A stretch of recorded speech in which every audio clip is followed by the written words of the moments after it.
A Choice Made in Darkness by Mike Wyatt Jr.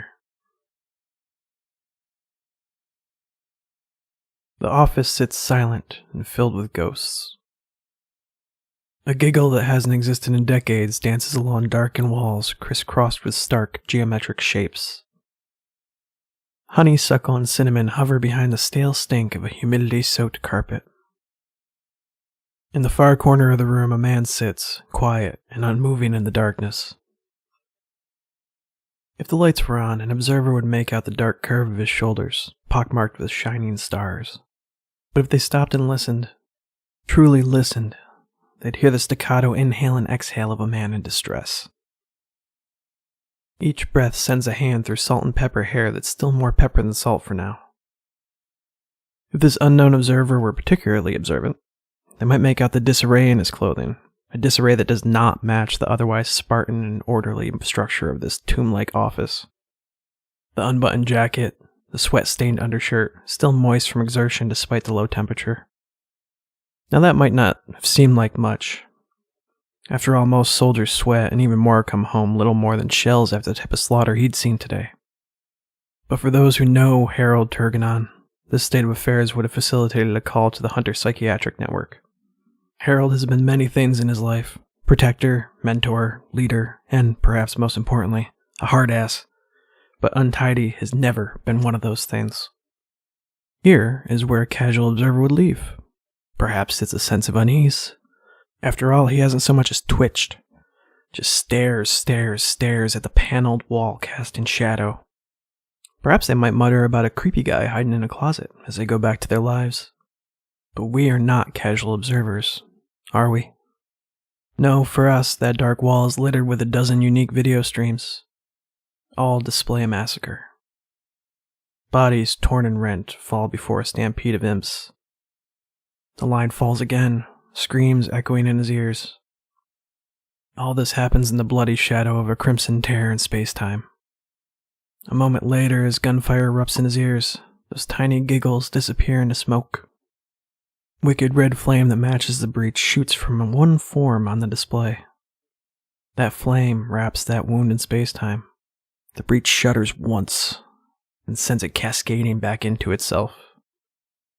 The air fills with jaundiced bodies. Imps flail as they're sucked back through alongside towering fiends who wail until their voices are cut off by the breach. But Harold does not watch them. He's seen that before. Many times. No, instead he watches the figure that closed the breach.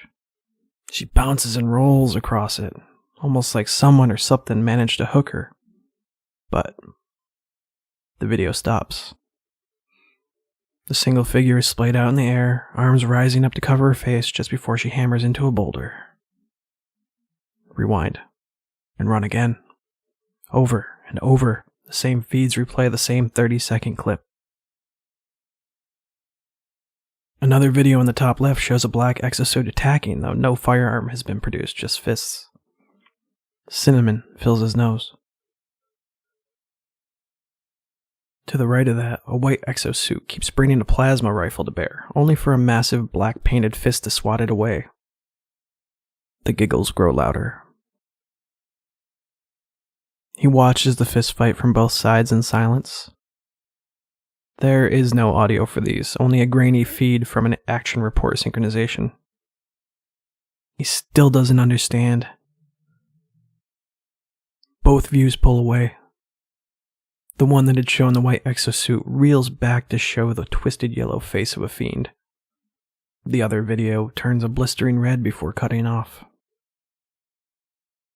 A moment later, the last feed does the same. Pause. Rewind. Harold does this until his sweat-soaked clothes dry and stiffen.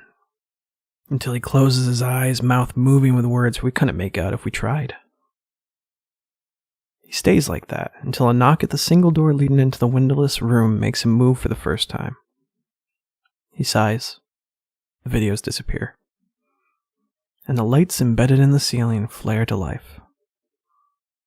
"Come in," Harold says, rubbing the exhaustion from his eyes. His voice is a high, strained thing, like a soul stretched across an event horizon a millennia long. The door cracks open and an older woman with a pristine version of the same uniform he wears steps inside.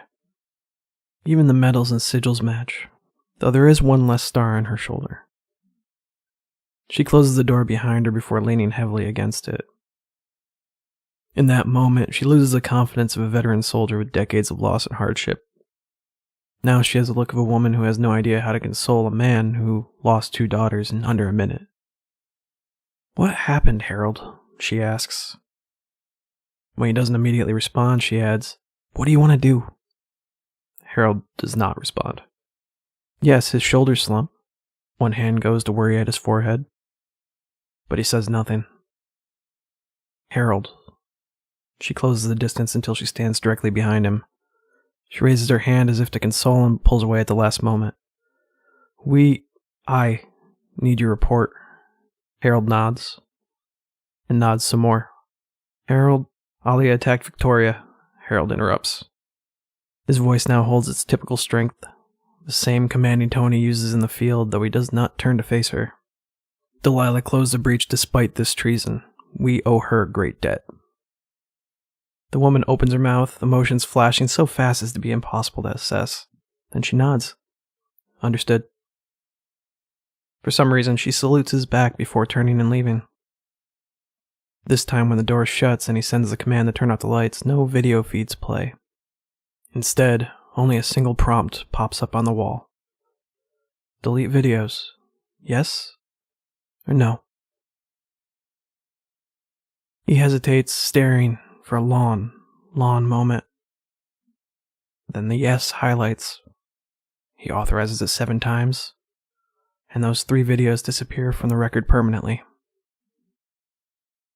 Then, and only then, does the room truly go dark. And in that darkness, the man, the legend, Dee Terganon, Protector General of the Hunters, puts his head in his hands and sobs at the loss of 3 daughters.